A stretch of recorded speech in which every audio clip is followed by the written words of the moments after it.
Not a whole lot. What about you?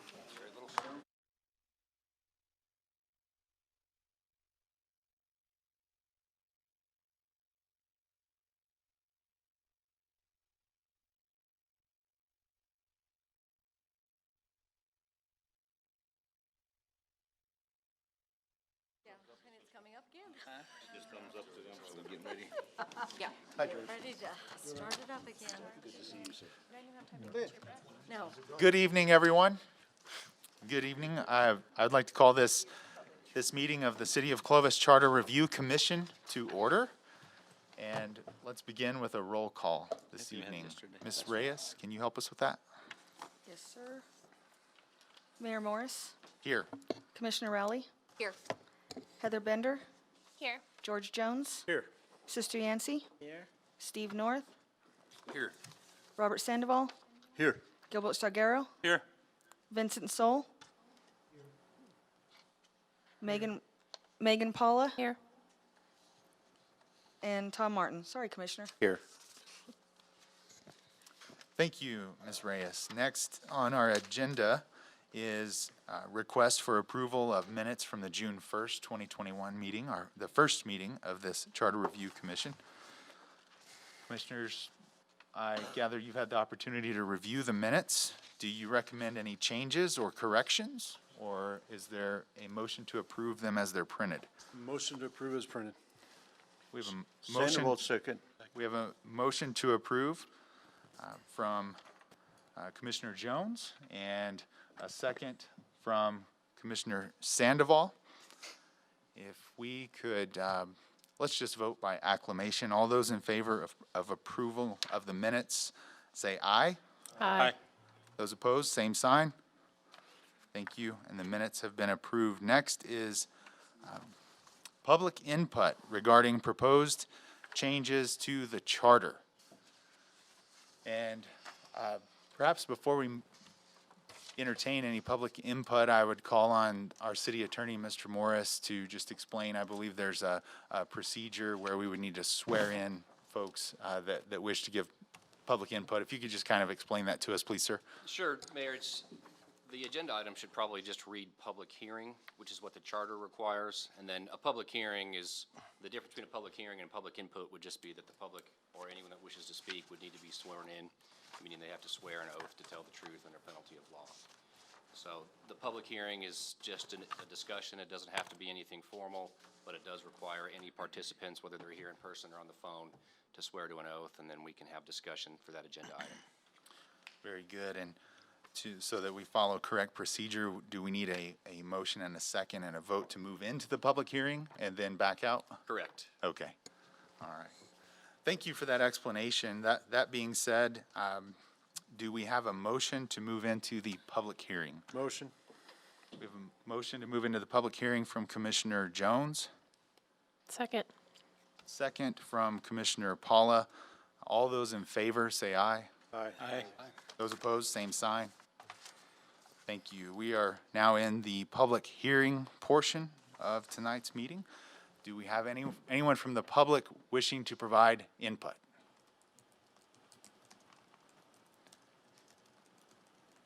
We may have had someone join by phone or by video. That's Vincent. Okay, very good.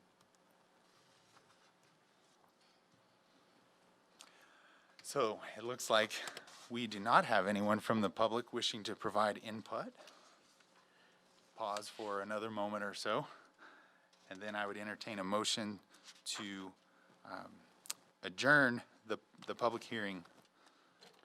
Mr. And- Chairman, I move we exit public hearing. Okay, we have a motion to exit public hearing from Commissioner Sandoval Second. and a second from Commissioner Jones. All those in favor, say aye. Aye. Those opposed, same sign. Thank you. And we have exited the public hearing. And next, we are at agenda item number 5, recommendations from Charter Review Commission. Commissioners, we had the initial meeting where we received a lot of information about the background and what it means to be organized by charter and to be a home rule community and so on and so forth. And you've had the opportunity to comb over the city charter itself, and perhaps you have some input or recommendations here this evening, so I would open it up to that. Does anyone have something to share? I had a couple of questions. Yes, sir. One of the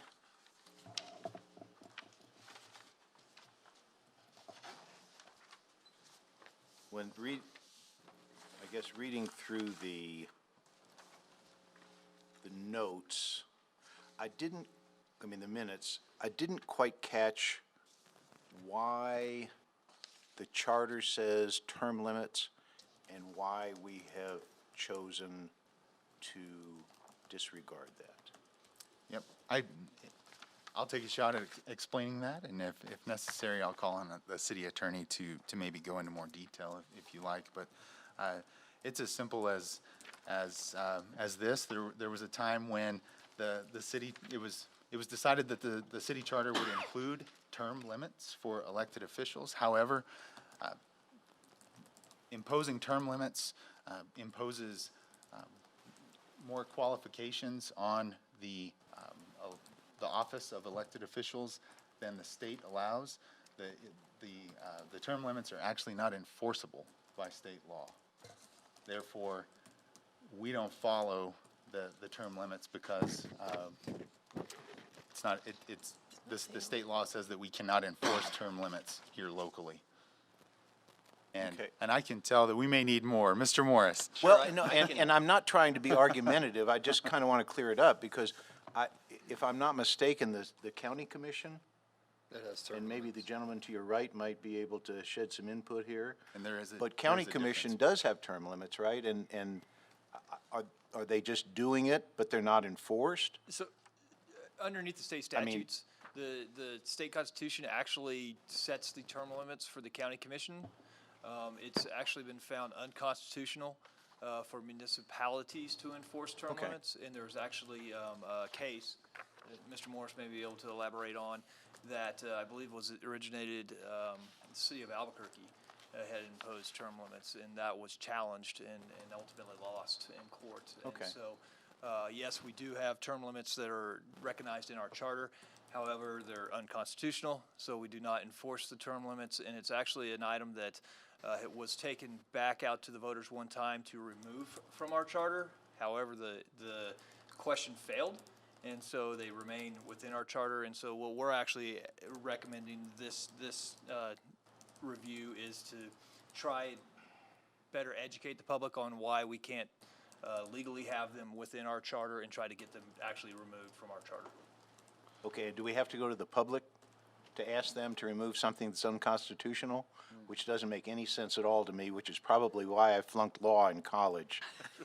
Mayor, if I may offer a brief explanation. Yes, So in- please. In 2014, the charter was amended to require, to add the term limits requirement. So as Mr. Howalt alluded to and the mayor, the New Mexico Constitution is the only place that can prescribe qualifications for electors. And so the New Mexico Constitution reads that county commissioners can have term limits. It's silent on city commissioners or city councilors. Okay. And so the year after we adopted this, I said the wrong year, I think it was 1995. I meant to say 1994. In 1995, 1 year after we adopted this, the city of Albuquerque's term limit charter provision was challenged, and the Supreme Court said, because the New Mexico Constitution specifically designates term limits for county commissioners and does not for city commissioners, you cannot impose term limits for city commissioners. Okay. And so, and again, as the mayor alluded to, that's the sole source of the qualifications that can be imposed on electors. And so, there's also, both state statutes and in our charter, provisions that require any change to the charter, even if it's to remove something unconstitutional, to go to the public and have a majority vote. So, right now, there's an asterisk in our charter, and we're not enforcing that provision, so we're not in jeopardy of being sued or facing any adverse action. We've done everything we can in taking it to the voters, and we're gonna try and do that again, hopefully in March, and get it removed. But does that offer a good enough explanation? Yeah, you done good. Yeah. Now I know why you passed law and I didn't. You did good, thank you. The other question is, can I go on? Yes, sir, please. The other one was, I noticed in section 4-3 district elections, each district shall be compact and contiguous and comprised of populations as nearly equal as practicable. Communities of interest, including those based on economic, geographic, and ethnic characteristics, shall be reserved within a single district to the extent reasonable and practical, et cetera. Does that not apply to District 1? 2, 3, and 4 seem to follow that, and I've always wondered who was drunk when they tried to outline District 1. So every 10 years, we look at our districts and the boundaries of those, and we actually hire a consultant firm to come in, as similar to the state of New Mexico does when they're looking at their boundaries. And so they do it based off of, it follows the census. And so after every census, we go and look at our district boundaries, and they develop it based off of population and the other requirements that are within the charter. And Mr. Chairman, members of the Charter Review, when they did it in 2010, they usually do 2 or 3 choices, and then the commission votes on which one they think is most expedient to go forward with. So the commission would have decided on the current configuration. Okay, so it will be under review. Yes, it will Yeah, begin again. We'll start that process again later, towards the fall. okay. So maybe it was Tom that was drunk. Mr. Chairman, if I may, something else came to my attention I wanted to point out to the members of the commission. Yes, sir. While we were preparing for today's meeting, we noticed that if you look at your city charter, under section 2, under the electorate section, there was passed, and there should be the following line, which will be added as section 2.7, which will read, "The city commission by ordinance shall require voter authentication by photo identification for municipal elections." That was passed, I believe, in 2016 by the commission, approved by the electorate, and it failed to make its way into the charter. We're still trying to find out if it was an error with MuniCode, who publishes our charter, or what happened. But in any event, the charter is missing what will be section 2.7, and again, that's a reference to our voter authentication by ID requirement, and those are expanded upon in our ordinances as well. Also, Ms. Burrows pointed out when we were getting ready that the references to the dates of prior amendments appear to be inconsistent, so we're gonna work with MuniCode to make sure that we have all the dates of amendments listed at the top, on the front page of the charter, above where the charter actually begins, to make it clear for people reading the charter, and then also work to clean up the citations that follow each section that note when they were amended. These aren't substantive changes, so they don't need to go to the commission or go to the public, but I just wanted to note that while we're discussing the charter, that we are gonna clean those 2 things up. So this is a far superior charter review committee than the last one, basically? The last 3. Good, just making sure. Thank you for that clarification, Mr. Morris, and you hit on it there as you wrapped up, but I want to be clear, if we're keeping track of the things that we may wish to suggest or recommend to the city commission. So far this evening, we've talked about the term limits piece that we may want to recommend, getting that out. However, what you mentioned about section 2.7 and then the cleaning up of the dates and things like that, those aren't necessary to be recommended or suggested to the city commission. Correct. Okay. Okay, thank you for that. All right. Mr. Martin, did you have anything else at No, this time? I'm done. All I'm done. right, very good. Well, if something else comes up, just holler. Don't worry. Okay. Anyone else? Mayor Moore, Yes, Mr. Soul. under the recall, does that have to align with the state's recall act? Mr. Chairman, may I'll I- yield to the attorney. If I can take a stab at that one. So you all should have a copy of the new Recall Act in front of you, and I think there was some question, because it's a little bit ambiguously worded as to whether 125(3)(a)(4) requires the city to do anything with its charter, and it does not. So 4 is a little bit confusing and jumbled, Commissioner Soul, but it's easier to read if you replace the word notwithstanding in the first sentence of number 4 with the word regardless, because those are synonyms, and I think most people, including myself, have it's kind of counterintuitive, the definition of notwithstanding.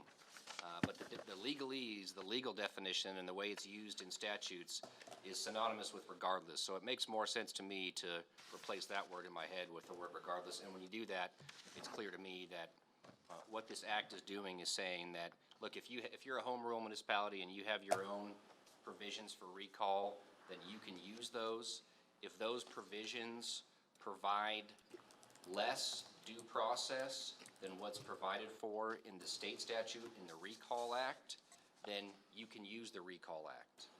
But it doesn't require us to change the charter or to follow state statute.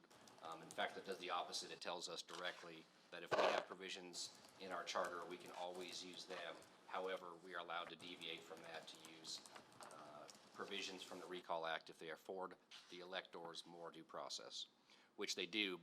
P.S. Our recall provisions, I think, just require a 20% of the voting electorate in the last election to sign a petition, and doesn't require any reason for cause to file a petition, whereas in the state statute it requires 33 1/3% of the electorate to file the petition and sign off. And then I believe there's provisions that require some sort of finding of impropriety or cause. Appreciate that explanation. Commissioner Sol, did that help, or do you have further questions about the recall piece? Yeah, no, that answered it. Outstanding. Thank you for that question, Commissioner Sol. Mayor Morris, if that is something that our, this particular committee would like to consider, as a recommendation to follow that state statute, that is something that would be eligible for a recommendation for this committee to make to the city commission for consideration. In order to follow state statute, we would have to change our charter, because if our charter says we handle recall elections in this particular manner, that's the way we have to have them. We don't have a choice to say, we're not gonna do this, we're gonna go follow state statutes. We have to follow the charter. But I thought that he said that if they're less, so our charter is less, which means that we could then follow the state, correct? We're allowed to follow the state recall act, yes, sir, correct. However, we still can choose to follow our charter. So we can choose either or, you know. So, I mean, I think it'd be a good idea to get the verbiage added to our current charter that matches with the state. And, correct, because I wouldn't. I will voice the same thing with George. I kind of like it that in the state statute, you have to actually refer to something. You can't just do it willy-nilly. And I 100% agree, because I think if we started going against our charter for recall elections and started to follow state statutes instead of, even though it allow us, you're going to put our electorate and because you may have some people that agree, yeah, we want to follow our charters, other people that said, hey, let's follow we need to be consistent in the methodology that we're using. Okay, thank you for that. And any other thoughts on, or discussion on the recall piece? No, but when we're done with that, I want to go back just a couple steps. Okay, more on recall? All right, Commissioner North? Just for Mr. Morris, just for clarification on the term limits, if, let's say, by some crazy chance, the Constitution of New Mexico changes and says directly municipalities are going to have term limits, just like the county, then we don't have to address it again. We just fall under that, correct? Well, Or would we go back and do a charter review later on and Commissioner, change if your that? question is after we've changed it to remove section 3.2, yes, we would have to go back again. Okay, even if the Constitution of the state says all the municipalities have to do it? Correct. And there's been an ongoing push for years. I think there's a group that's New Mexicans for term limits that's spearheading it, but that is something that's Clever constantly name. brought up, I think, every legislative session. Term limits are interesting in the state of New Mexico, because the only term limits there are for county commissioners. There is no other, and the governor. I mean, there is no Sheriff. term limits for state elected delegation or municipalities.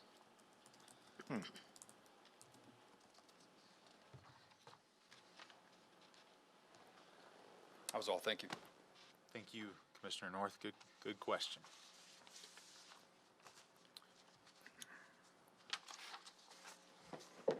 Commissioners, Was there anything else that you wanted to discuss as a possible suggestion or recommendation to the city commission? So, Mayor, I guess I'm confused. So Commissioner Sewell and Commissioner Jones want to remove the 20% recall? No. That we just wanted currently to have an Align a- with the current state. No, We just wanted to align with the current state guidance, which, But that is what that would be, right? Because then it goes to 33%. goes to 33%, but it also makes it much more specific on why the recommendation for the recall is, right? So it gives guidance on, there has to be some specific things, not just because you want to remove somebody. So you have to actually justify the rationale for the removal. And so so, I think in my opinion, the 20% is all right. What I liked is that, you actually have to state a cause or a reason for the recall. That's what I liked about the Recall Act. I guess versus our I guess I'm a little, can you tell me what the cause can be? Sure. If you don't mind, well, sorry. go ahead, Commissioner Sol. Oh, no, I'll let the lawyer say it. Yeah. Go right ahead, Mr. Morris. No, that's a different one. That's different.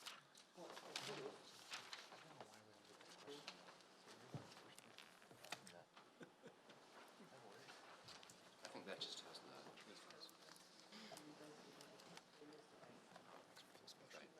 So commissioners, if you're looking for it, the recall Malfeasance and language is in misfeasance. 8-1. and then it's actually has to go to the district court, I believe, to actually approve before a recall. So what I election was is held. referring to was 125.3B1. Yeah, it's in the handouts that we got. And I'm looking for the other statute that dictates the 33 1/3% for the petition. That's not contained. So the grounds that are under B1 say the cited grounds for recall shall be based upon facts or failures to act constituting malfeasance in offense, misfeasance in office, or violation of oath of office occurring during the current term of the named official sought to be recalled.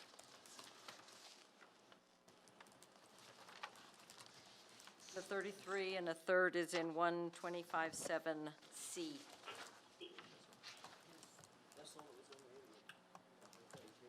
That's correct, Mr. Chairman. 125.7C has the recall duties of the county clerk, and that's where it dictates that the petition must be 33 1/3% of the total number of voters who voted for all candidates in the prior election. So just a simple observation, and maybe I'm confused, but we would make it more difficult to conduct a recall That is correct. if we were to, if the Adopt the commission state's recall act, ultimately correct. aligned with the state statute.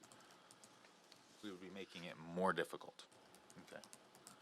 Commissioner Paula, what are your thoughts on that? Or did that answer your question?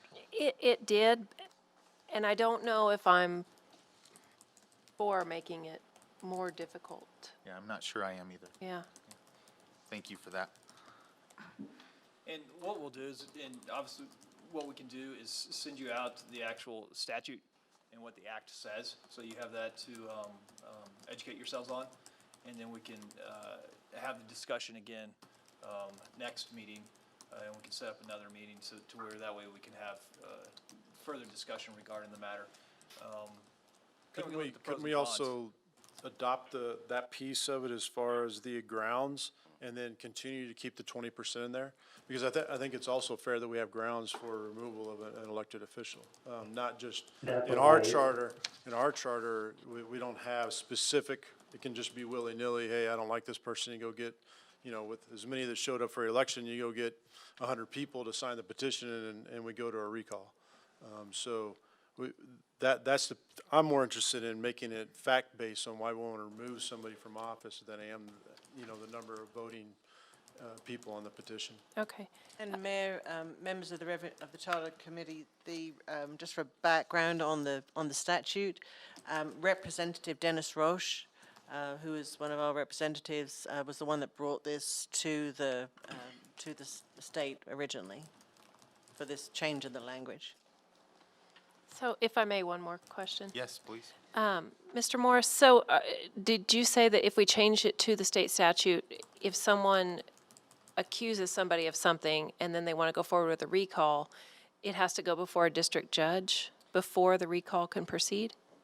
There's a right to appeal for the elector to the district judge if they felt like the procedures from state statute weren't followed. Either not enough people signed the petition or the grounds weren't. Because the grounds, the way I read the statute, they have to be something that you've done in office. And so perhaps they could appeal and say, you know, it wasn't malfeasance. That word's not defined anywhere in the statute, I'm sure, so people have different interpretations of that word, so they could appeal to a district judge for that reason. So it gives some protection to them, you know, gives them an avenue for recourse in the event that they felt like the recall was improper for whatever reason.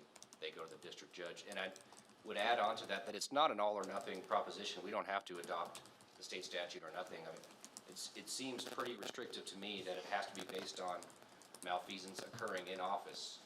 I think it may be something the commission want to consider that to loosen those grounds, and it could be, you know, the way I read this, you know, it could be a felony arrest or something that didn't happen that has nothing to do with office, and it's not grounds for recall if we adopt this state statute. So just when you're considering it, don't feel like you're tied to the state statute. It can be however you guys want to word it.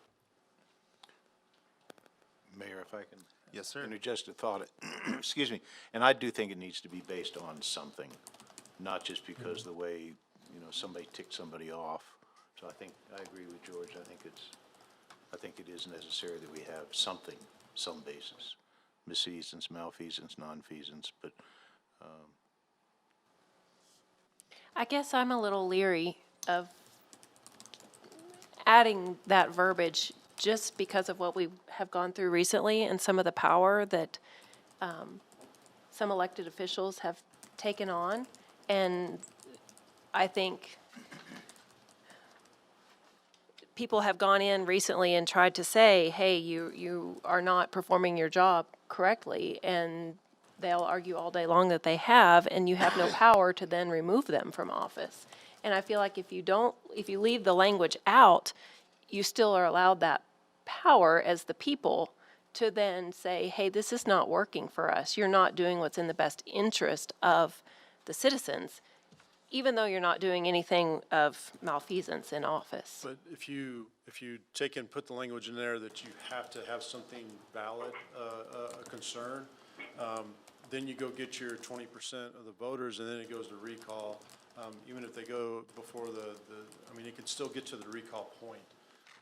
But just because you get a bunch of your friends and you don't like one of the commissioners or the mayor, and you can go initiate a recall just for nothing at all, seems a little childish.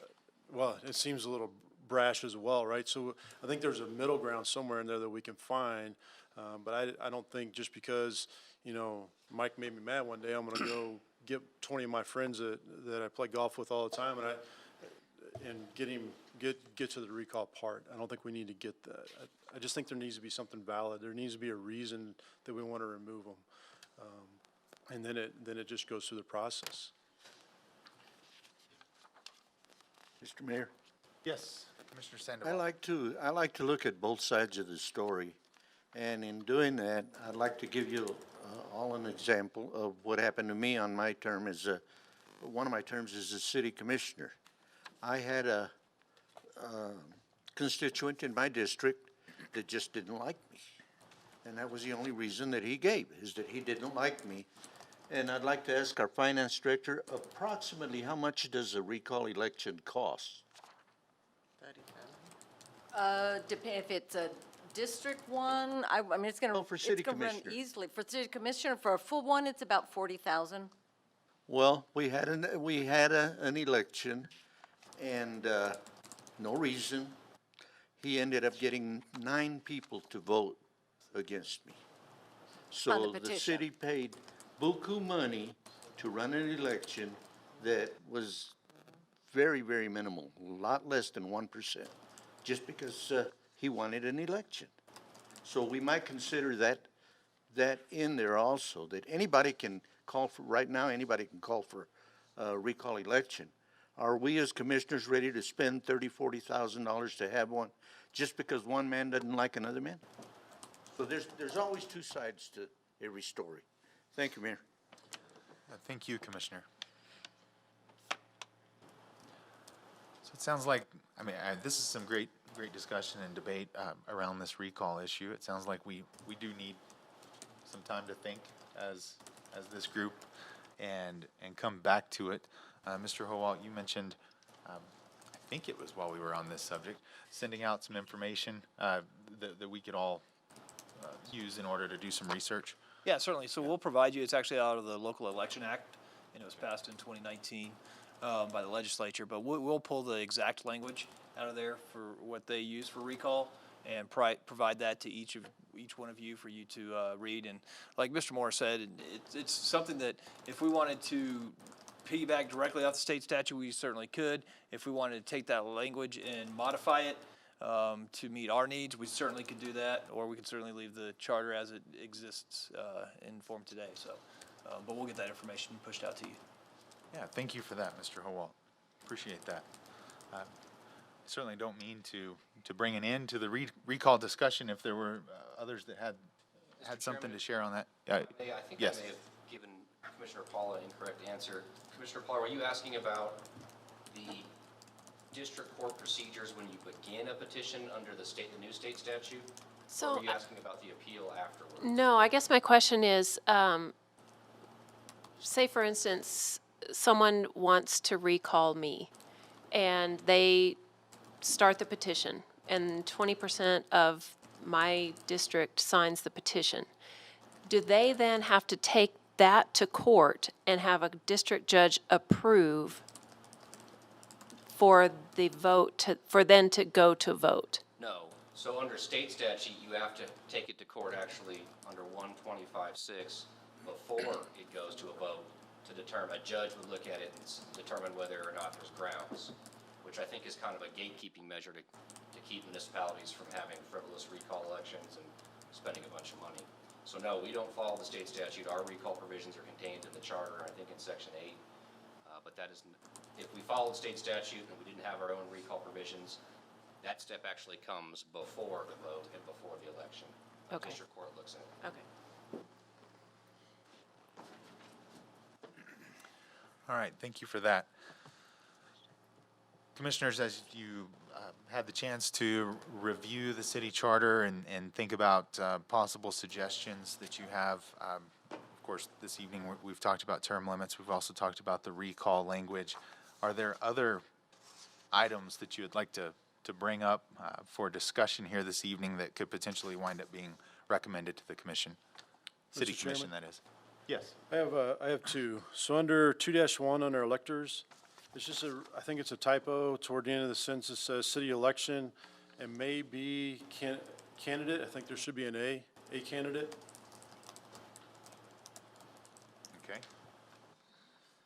And then in section 9-2, I think we should make it more gender neutral. We have a he and a himself, and I think it needs to be corrected to be a little more gender neutral. Okay, I agree with that.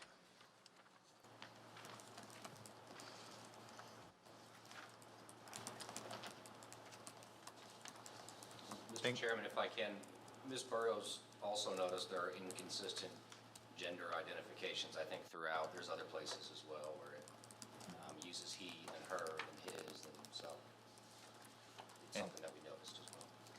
And we are talking about items that would need to be, We're going to clarify and Okay. get better guidance on whether or not, for looks those like we could minor just clean that changes up. like that, I can't imagine those need to go to the electorate to take a vote on. But we're going to get more guidance on that. if they do, we can certainly send it to the commission to approve those kinds of changes. But those are good catches there, Commissioner Jones. Did you have others? Oh, that's all I had, Mayor. All Thank right. you. Where was the first one, if I can interject? The first one he referenced, if I may, Commissioner Jones, was in 2-1, and he recommended that A Oh, okay. be inserted between B candidate. Okay. Thank you. Anything else, commissioners? Mayor Moore, Yes, Commissioner Stoll. I think section 9.1 under definitions, I don't know if I have an up-to-date copy right now, but under elected officials, I think they need to add municipal judge. That's it.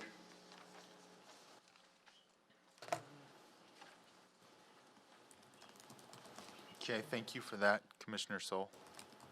Where was that? Under section 9 definitions. Is it 9.1 that you're referring to, Commissioner Stoll? Yeah. Yeah, he's recommending, and I think he's right, it may need to include municipal judge. And we'll research that because it refers to section 4-5. Yeah, and I think that refers to judge as well, doesn't it? Yep, sure does. Mr. Chairman, if I may just jump in, I think off the top of my head, though, it's, the purpose of that section is to define conflicts of interest while there's a vote. And I don't think because the municipal judge doesn't participate in this setting the forum, there's no chance of he or she having some sort of financial interest in a vote. So I think that, I'll look at it again, but that's my thought off the top of my head. Okay, great, thank you for that. Commissioner Stoll, did you hear that explanation? I could barely hear him, but I'm thinking he said that it had to do with conflict of interest. Correct. Correct, Okay. and in that case, wouldn't need to include municipal judge. And Commissioner Sol, I'm reading further on section 9.1 and starting at the top, any elected official having a financial interest or possible financial interest in the outcome of any policy, decision, or determination. My thought is the municipal judge is never involved in any policy making decisions or determinations. That they're sort of separate from that.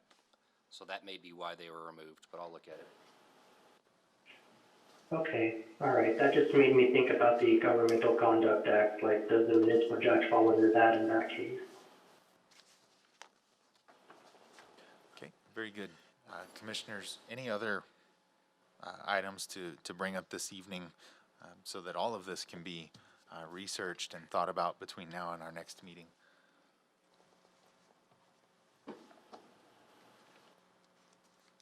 Okay. Appreciate the discussion and the suggestions, commissioners. We will move on in tonight's agenda for the good of the order. Did anyone have something else? How about we take a look at the calendar for the next meeting time?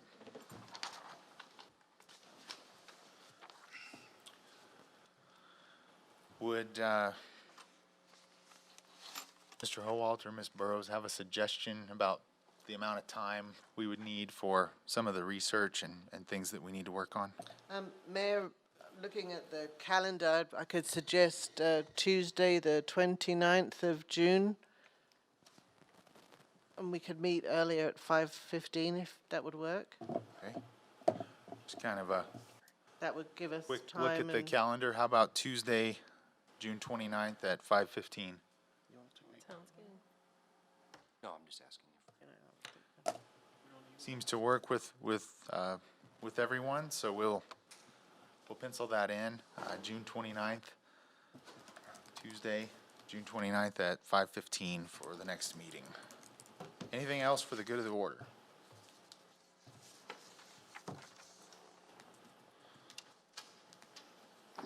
All right, commissioners, with that, we're adjourned. Thank you.